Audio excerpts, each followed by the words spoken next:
أعوذ بالله من الشيطان الرجيم. بسم الله الرحمن الرحيم. إلى حضرة النبي المصطفى محمد صلى الله عليه وسلم وعلى آله وأصحابه أزواجه وذريته وأهل بيته أجمعين وأرواح أهل سلسلة الولي السيد الشيخ عبد القادر جيلاني الشيخ عبد القاسم بن بغداد مخاطب شامل وأسلم وفارق وآل مشاهنا معنا. الفاتحة. أعوذ بالله من الشيطان الرجيم. بسم الله الرحمن الرحيم. الحمد لله رب العالمين الرحمن الرحيم مالك يوم الدين إياك نعبد وإياك نستعين اهدنا الصراط المستقيم صراط الذين أنعمت عليهم غير المغضوب عليهم. بسم الله الرحمن الرحيم. الحمد لله رب العالمين اللهم صل على سيدنا ومولانا محمد وآله وصحبه أجمعين. اللهم افتح علينا بفتوح العارفين وفقهنا في الدين وعلمنا تأويل واهدنا إلى سواء السبيل. اللهم ارزقنا يا ربي فهم النبيين وحفظ المرسلين والهام الملائكة المقربين في عافيتي يا أرحم الراحمين. اللهم زدنا علما نافعا عملا صالحا قلبا خاشعا ورزقا حلالا طيبا واسعا يا أرحم الراحمين. اللهم أغننا بالعلم وزينا بالعلم وأكرمنا بالتقوى وجملنا بالعافية يا أرحم الراحمين. صلى الله على سيدنا محمد وآله وصحبه وسلم. الحمد لله رب العالمين. بسم الله. بسم الله الرحمن الرحيم. الحمد لله رب العالمين والصلاة والسلام على أشرف الأنبياء والمرسلين سيدنا محمد وعلى آله وصحبه أجمعين.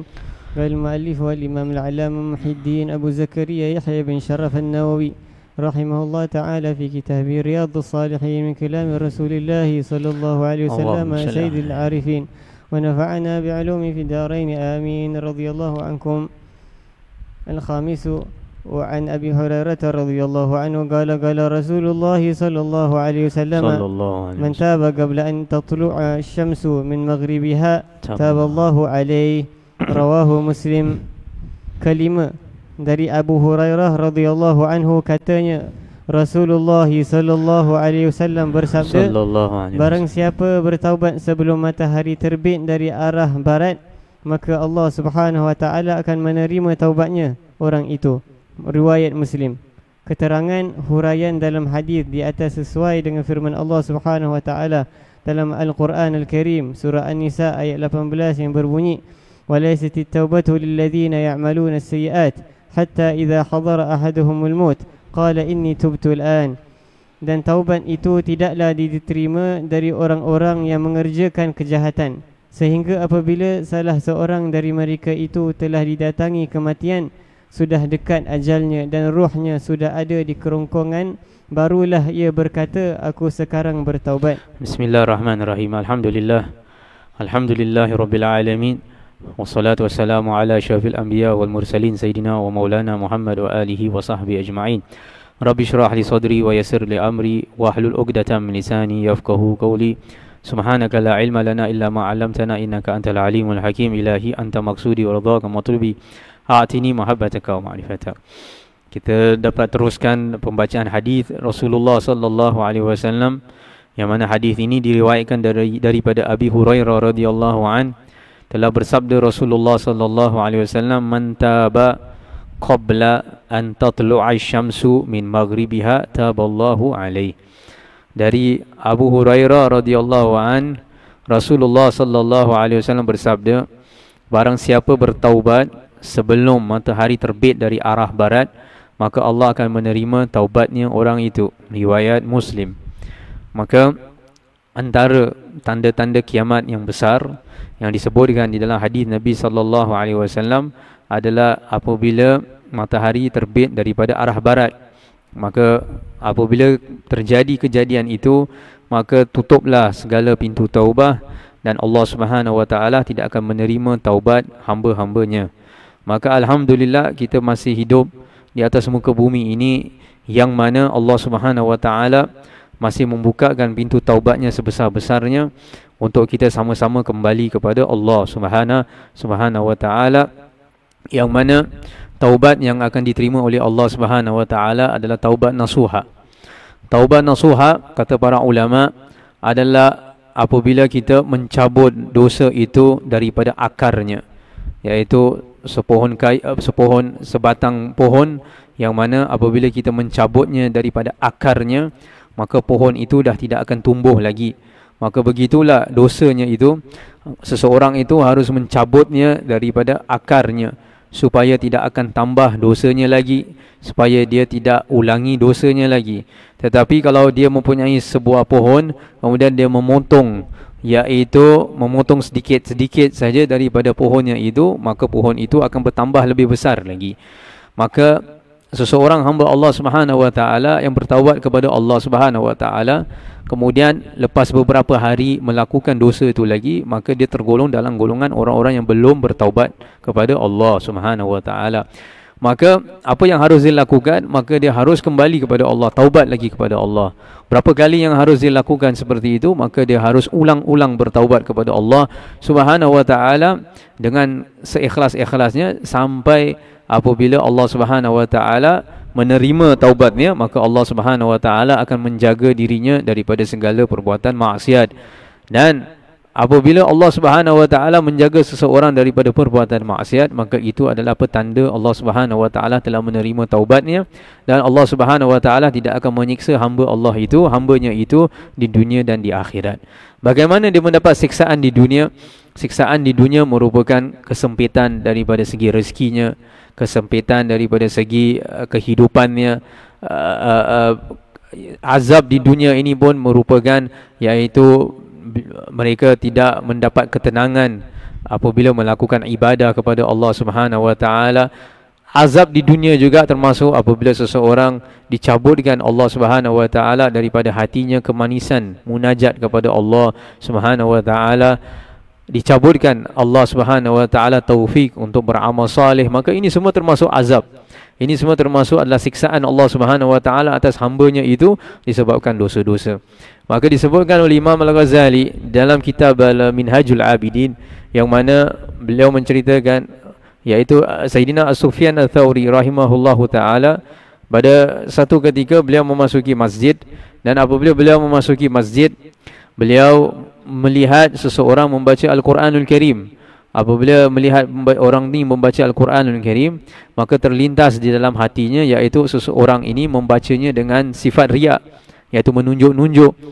Maka beliau mengatakan, disebabkan dosanya ku ini, iaitu apabila aku merasakan, apabila aku melihat orang ini dan dia melakukan, apabila dia melakukan dosa ini, dia membaca Al-Quran dengan sifat riak ini, maka Allah Subhanahu wa taala mengharamkanku daripada membangun qiyamul lail selama 6 bulan. Maka atas sebab dosanya, apabila dia memandang orang itu melakukan satu ibadah dengan riak, Allah Azza wa Jal mencabut kenikmatan dia bermunajat kepada Allah pada waktu malam selama 6 bulan. Maka untuk orang-orang seperti kita, wal'iyadu billah min zalik, maka ada orang-orang, maka apabila mereka melakukan dosa, dicabutkan Allah Subhanahu wa taala daripada mendapatkan kenikmatan beribadah. Tetapi yang ada juga manusia yang mana mereka melakukan dosa tetapi mereka tetap ibadah kepada Allah, tetapi ibadah mereka tidak masuk ke dalam hati mereka. Mereka tidak merasakan kemanisan iman, mereka tidak merasakan taqarrubnya mereka kepada Allah Subhanahu wa taala.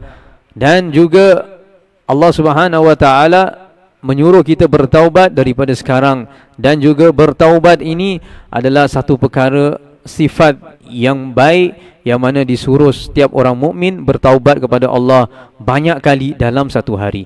Seperti mana sabda Nabi sallallahu alaihi wasallam, Rasulullah sallallahu alaihi wasallam memohon ampunan kepada Allah dan bertaubat kepada Allah Azza wa Jal sebanyak 70 kali sehari. Dalam sebuah riwayat sehinggakan 100 hari satu hari, 100 kali sehari, iaitu Rasulullah sallallahu alaihi wasallam memohon ampunan kepada Allah Subhanahu wa taala dan juga bertaubat kepada Allah Subhanahu wa taala. Dan juga firman Allah Subhanahu wa taala, wa laysati taubatu lil ladzina ya'maluna sayyi'at hatta idza hadara ahaduhumul maut qala inni tubtu al'an.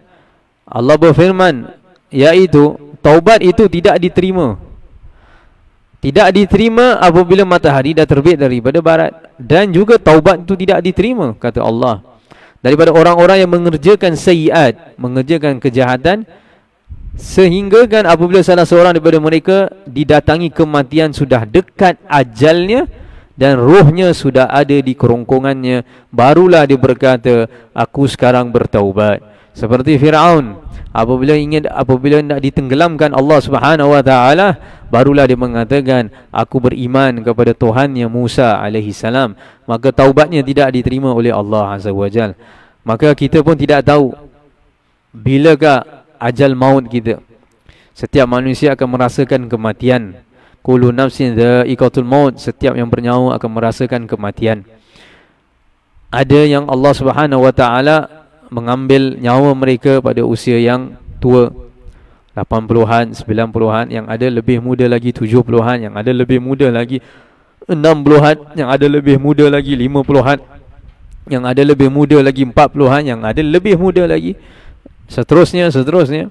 Maka setiap daripada kita di atas muka bumi ini, kita mempunyai umur kita masing-masing, yang ada dalam usia remaja, yang ada sudah usia dewasa, yang ada sudah usia menjangkau lebih daripada dewasa. Maka kita sentiasa memohon Allah Azza wa Jalla untuk sentiasa memberikan kita kesihatan dan juga memanjangkan umur kita di dalam ketaatan kepada Allah Subhanahu wa taala. Tetapi pada masa yang sama, kita tidak mengetahui bila ajal kita. Maka oleh itu, kita harus wajib bertaubat kepada Allah Subhanahu wa taala. Dan juga Imam Al-Ghazali menyebutkan, yaitu orang-orang yang bertaubat kepada Allah Subhanahu wa taala nanti di hari kiamat dibagi kepada 4 golongan. Yang pertama, golongan yang berjaya.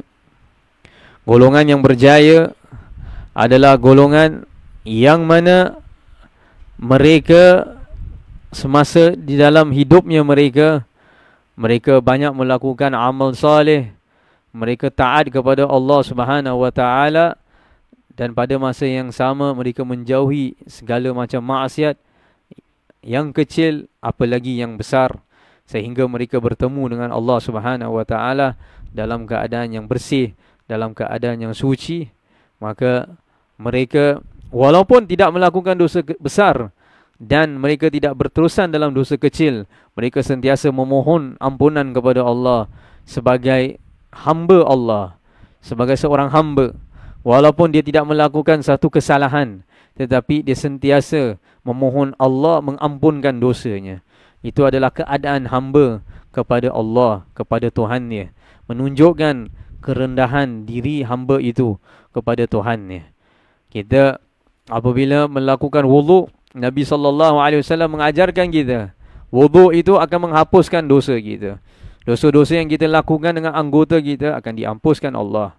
Apabila selesai daripada wuduk, kita mengangkat kedua belah tangan kita, berdoa dengan mengucapkan asyhadu an la ilaha illallah wahdahu la syarikalah wa asyhadu anna sayyidana Muhammad abduhu wa rasuluhu. Allahumma ja'alni minat tawabin wa ja'alni minal mutatahhirin wa ja'alni min ibadika salihin. Maka dosa-dosa kita semuanya diampunkan Allah Azza wa Jal.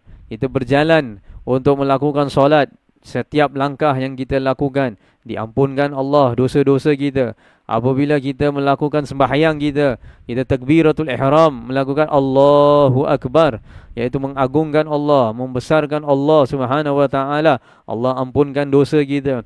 Kemudian kita membaca doa iftitah dan juga membaca suratul Fatihah, Allah ampunkan dosa kita. Ketika kita mengucapkan iyyaka na'budu wa iyyaka nasta'in, hanya sahaja kepada Engkau ya Allah kami sembah, dan hanya sahaja kepada Engkau ya Allah kami mohon pertolongan. Ihdinas siratal mustaqim, dan tunjukkanlah kami kepada jalan yang lurus, dan seterusnya sampai akhir suratul Fatihah. Dan juga kita membaca surah-surah daripada Al-Quranul Karim, yang mana Sayyidina Ali bin Abi Talib karamallahu wajha mengatakan, barang siapa yang membaca Al-Quranul Karim, iaitu satu huruf daripada Al-Quranul Karim, bukan satu perkataan, satu huruf daripada Al-Quranul Karim, wa huwa qaimun fis salah, dan dia sedang berdiri di dalam salatnya, kutiba lahu, dituliskan baginya, likulli harf mi'ah hasanah, setiap huruf yang dia baca mendapat 100 kebaikan di sisi Allah Subhanahu wa taala.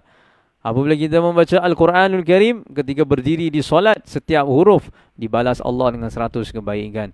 Dan barang siapa yang membaca Al-Quranul Karim ketika dia dalam solat dan duduk di dalam solat, iaitu melakukan solat sunnah, Tetapi kalau seseorang tidak mampu untuk melakukan solat fardu dalam keadaan berdiri dan dia melakukan solat fardu dalam keadaan duduk, maka dia tetap mendapat pahala membaca Al-Quran seperti orang yang berdiri di dalam solat.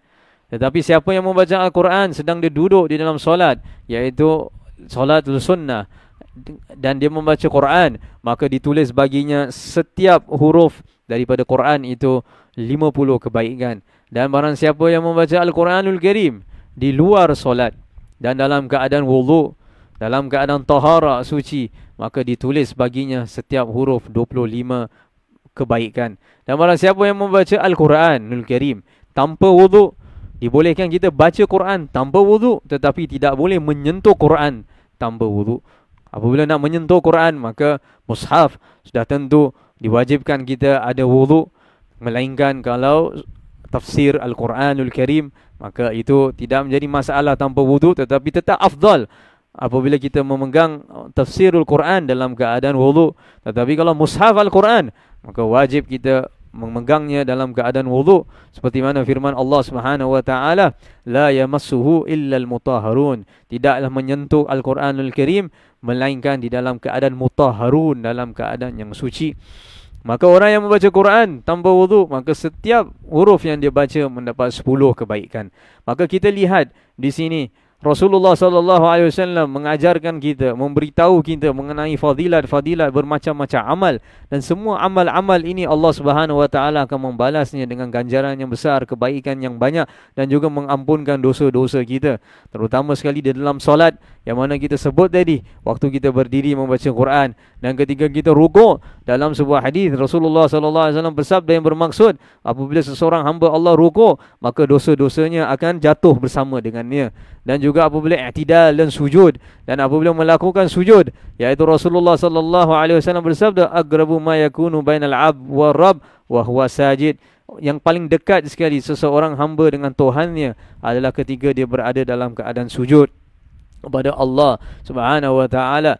Nabi kita Muhammad sallallahu alaihi wasallam, nabi yang maksum, nabi yang mulia, nabi yang tidak melakukan dosa besar dan dosa kecil, nabi yang dipelihara daripada segala macam kesalahan, banyak menangis kepada Allah Subhanahu wa taala dalam keadaan sujud, banyak memohon ampun kepada Allah dalam keadaan sujud, banyak memohon ampun kepada Allah akan dosanya dan juga dosa umatnya, umat Muhammad sallallahu alaihi wasallam. Dalam sebuah hadis Rasulullah sallallahu alaihi wasallam berkata kepada Sayyidatina Aisyah radhiyallahu anha, Allahumma ighfir li Aisyah ma qaddamat wa ma ta'akhkharat wa ma asrarat wa ma a'lanat. Ya Allah, ya Tuhanku, ampunkanlah dosa Aisyah, apa yang dahulu dan apa yang akan datang, apa yang tersembunyi dan apa yang nyata. Maka apabila Aisyah radhiyallahu anha mendengar ini, dia bertanya kepada Rasulullah sallallahu alaihi wasallam, ya Rasulullah, adakah engkau mendoakan aku seperti doa ini? Maka Aisyah dalam keadaan yang sangat bergembira kerana mendapat doanya Rasulullah sallallahu alaihi wasallam, dan Nabi Muhammad mendoakan Sayyidatina Aisyah, istrinya, supaya dosa-dosanya diampunkan Allah Subhanahu wa taala. Begitu gembiranya Sayyidatina Aisyah mendengar doanya daripada baginda Nabi Muhammad sallallahu alaihi wasallam, dan apa yang dijawab oleh baginda Nabi Muhammad sallallahu alaihi wasallam. Baginda sallallahu alaihi wasallam mengatakan, ya Aisyah, wahai Aisyah, ini adalah doaku untuk umatku setiap hari.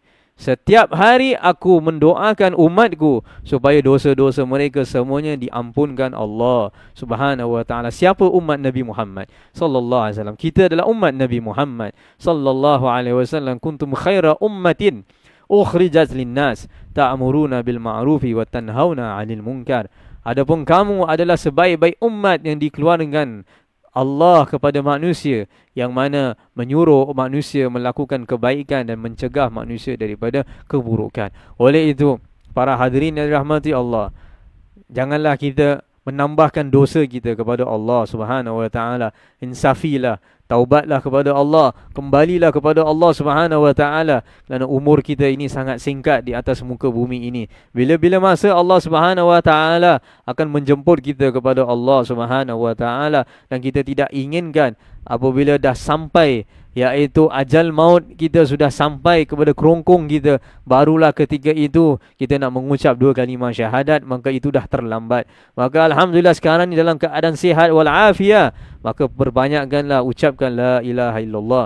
Rasulullah sallallahu alaihi wasallam bersabda, "Man akhir kalamihi fid dunya la ilaha illallah dakhala jannah." Barang siapa yang akhir kalamnya di dunia ini la ilaha illallah, akan masuk di dalam syurga. Maka janganlah kita menunggu seseorang mentalkinkan kita ketika kita dah nak meninggal dunia untuk ucapkan la ilaha illallah. Daripada sekarang ini banyak-banyak ucapkan kalimah la ilaha illallah, supaya nanti sudah sampai ajal kita, dengan mudahnya kita akan mengucapkan kalimah la ilaha illallah. Kerana kalimah la ilaha illallah tidak ada satu kalimat yang lebih agung, lebih besar daripada kalimat la ilaha illallah. Di dalam sebuah athar daripada para sahabat Rasulullah sallallahu alaihi wasallam yang mengatakan, barang siapa yang mengucapkan la ilaha illallah dengan memanjangkan la ilaha illallah, iaitu mengagungkan Allah, mentiadakan segala sesuatu selain Allah, maka 4,000 dosa besarnya akan digugurkan oleh Allah Subhanahu wa taala. Cuba bayangkan betapa besarnya rahmat Allah, betapa besarnya pengampunannya Allah. Dengan satu kali mengucapkan kalimah la ilaha illallah, dengan mengagungkan Allah, dengan mentauhidkan Allah Azza wa Jal,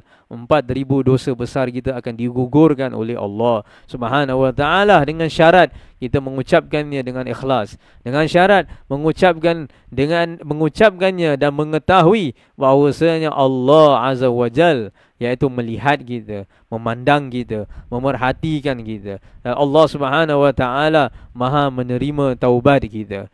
Maka oleh itu Allah Subhanahu wa taala mengatakan, walaisati tauba lilladzina ya'maluna sayyi'ata idza hadara ahaduhumul maut qala inni tubtul an. Maka dan taubat itu tidaklah diterima dari orang-orang yang mengerjakan kejahatan, sehingga apabila salah seorang dari mereka itu telah didatangi kematian, sudah dekat ajalnya dan rohnya sudah ada di kerongkongan, barulah dia berkata, aku sekarang bertaubat. Maka itu yang golongan pertama yang tadi kita sebutkan di akhirat, iaitu golongan yang berjaya, iaitu mereka sentiasa insaf taubat kepada Allah Subhanahu wa taala. Kemudian golongan yang kedua, orang yang bertaubat, iaitu tergolong dalam golongan orang-orang yang diselamatkan Allah Subhanahu wa taala. Mereka akan mengalami hisab. Mereka akan dihisab Allah Subhanahu wa taala nanti di hari kiamat, kerana di dalam hidup mereka ada iman, tetapi mereka mencampurkan amal saleh dengan amal kejahatan. Maka oleh itu akhirnya dengan rahmatnya Allah, dengan pengampunannya Allah, Allah selamatkan mereka. Tetapi golongan pertama sudah masuk dalam syurganya Allah. Golongan ini kena tunggu, kena tahan kat custom berjam-jam lamanya. Customnya Allah Subhanahu wa taala akan diadili oleh Allah Subhanahu wa taala di dalam mahkamahnya Allah Subhanahu wa taala. Wal-a'yadu billah min zalik. Tetapi mereka diselamatkan Allah Subhanahu wa taala, alhamdulillah. Tetapi apabila mereka melihat diri mereka tertahan, maka itulah azab bagi mereka. Wal-a'yadu billah min zalik. Dan yang ketiga, golongan yang ketiga adalah orang-orang mukmin, orang Muslim. Mereka ada iman kepada Allah Azza wa Jal, tetapi mereka meninggal dunia tidak bertaubat kepada Allah Subhanahu wa taala. Maka Allah Subhanahu wa taala akan menghukumkan mereka. Allah Subhanahu wa taala akan memberikan hukuman yang ada orang-orang Muslim, waliyadu billah min zalim. Mudah-mudahan Allah selamatkan kita, ahli keluarga kita daripada api neraka Allah. Tetapi yang ada orang Muslim yang mana mereka meninggal dunia ketika hidup tak pernah melakukan solat, tidak keluarkan zakat, tidak melakukan puasa Ramadan dan sebagainya, melakukan dosa-dosa besar dan tidak sempat bertaubat kepada Allah Subhanahu wa taala, maka mereka akan dicampakkan Allah dalam neraka Jahannam, wal-'iyadu billah min zalik, disiksa oleh Allah Subhanahu wa taala pada waktu yang telah ditetapkan oleh Allah Subhanahu wa taala. Tetapi selama di dalam hati itu ada iman kepada Allah, Allah Azza wa Jalla akan keluarkan mereka daripada neraka Jahannam dengan rahmatnya Allah dan masukkan mereka di dalam syurganya Allah Subhanahu wa taala.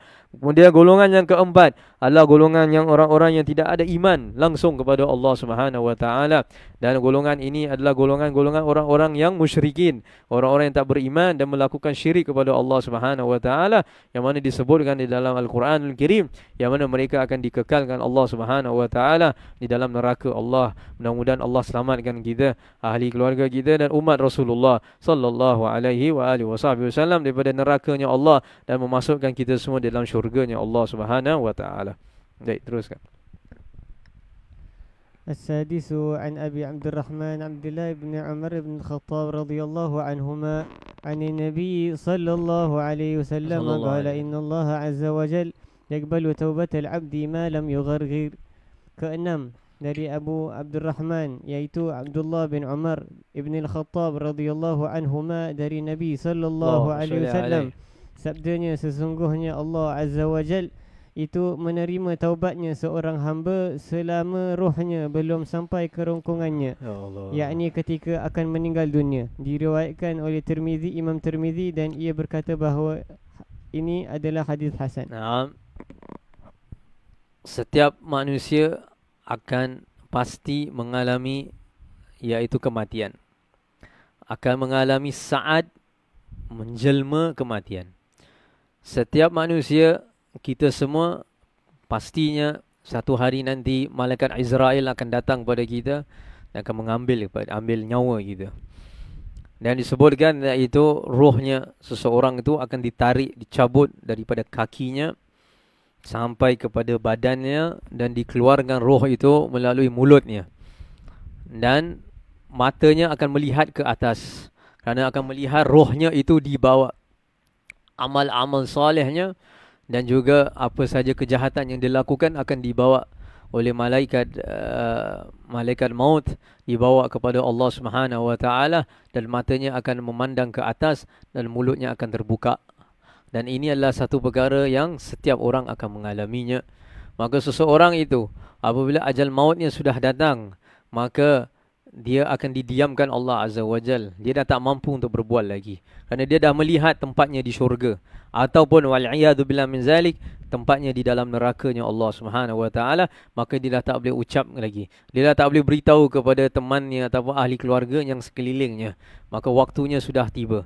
Orang-orang mukmin, maka Allah Subhanahu wa taala akan hantarkan malaikat dalam keadaan yang bergembira. Seperti mana Allah Subhanahu wa taala berfirman, A'udzu billahi minasyaitonir rajim. Innal ladzina qalu rabbuna Allah thumma istaqamu tatanazzalu 'alaihimul malaika alla takhafu wa la tahzanu wa abshiru bil jannati allati kuntum tu'adun. Sesungguhnya orang-orang yang mengatakan Rabbuna Allah, Tuhan kami adalah Allah, Tuhan kami adalah Allah. Thumma istaqamu, kemudian mereka istiqamah. Mereka tidak melihat selain daripada Allah. Mereka tidak melakukan perintah selain daripada perintah Allah. Segala larangan Allah dijauhkan.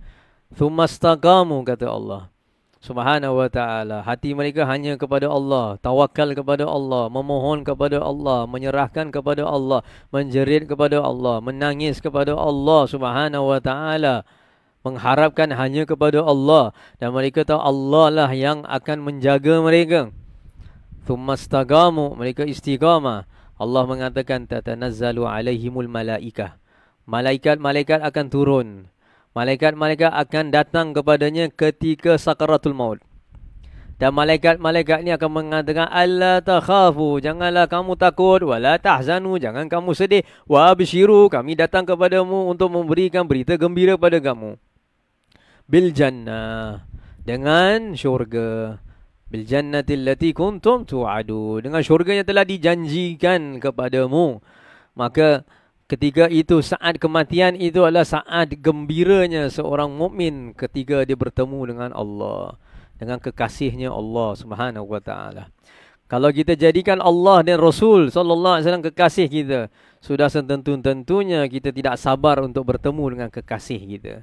Tetapi malangnya, sayangnya, kita takut dengan kematian. Wal'iyadzubillah min zalik. Kita takut kerana kita tidak siap sedia dengan amal soleh. Kita tidak siap sedia dengan taubat nasuha kepada Allah Subhanahu wa taala. Tetapi sudah tentu setiap orang akan mengalami kematian itu.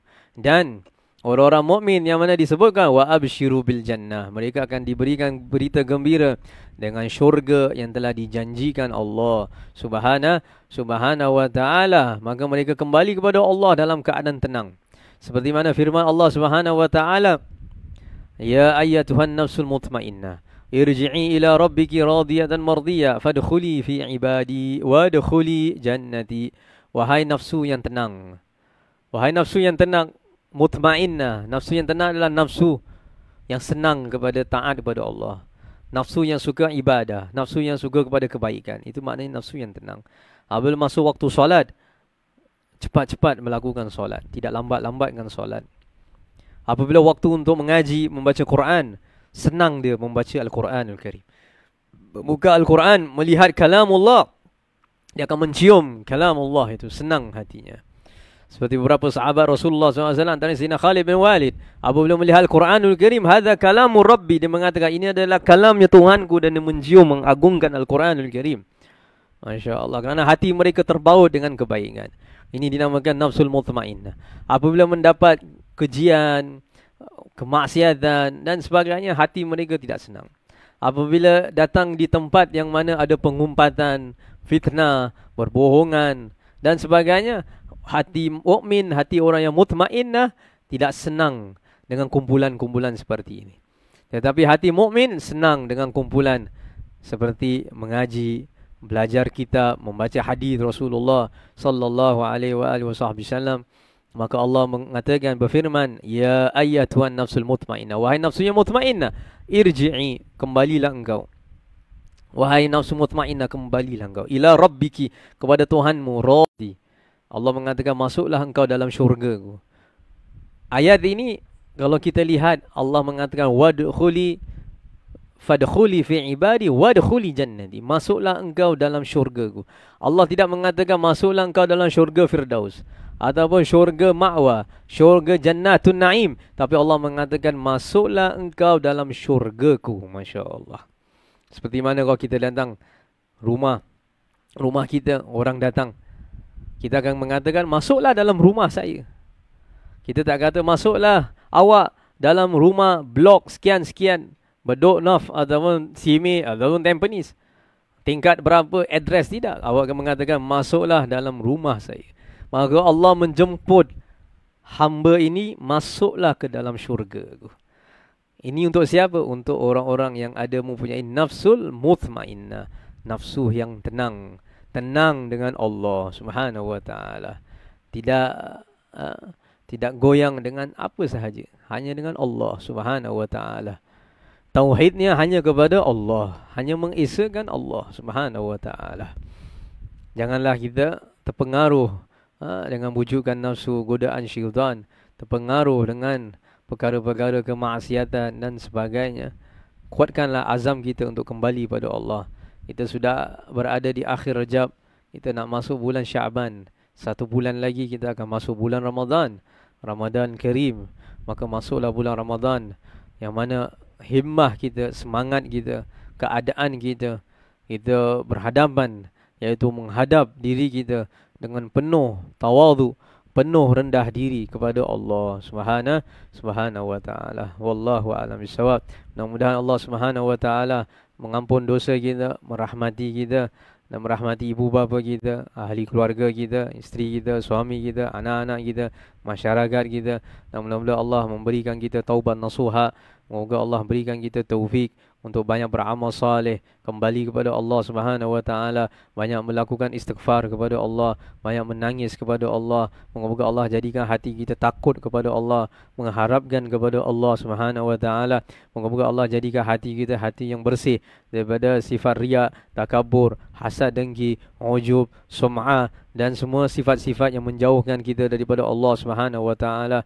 Moga-moga hati kita ini sentiasa dipandang Allah Subhanahu wa taala. Moga-moga Allah Subhanahu wa taala sentiasa merahmati kita, merahmati umat Rasulullah sallallahu alaihi wasallam. Moga Allah mengampunkan dosa umat Nabi Muhammad sallallahu alaihi wasallam. Moga Allah merahmati umat Nabi Muhammad sallallahu alaihi wasallam. Moga Allah Subhanahu wa taala akan menyenangkan atau mengangkat segala kesusahan, musibah umat Rasulullah sallallahu alaihi wasallam. Rabbana atina fid dunya hasanah wa fil akhirati hasanah wa qina adzabannar. Wa sallallahu ala sayyidina wa maulana Muhammad wa alihi washabihi wasallam. Walhamdulillahi rabbil alamin. Subhanakallahumma bihamdika asyhadu an la ilaha illa anta astaghfiruka wa atubu ilaik. Bismillahirrahmanirrahim. Wal 'asri innal insana lafi khusr illa alladhina amanu wa 'amilus salihati wa tawasaw bil haqq wa tawasaw bis sabr. Assalamualaikum warahmatullahi wabarakatuh.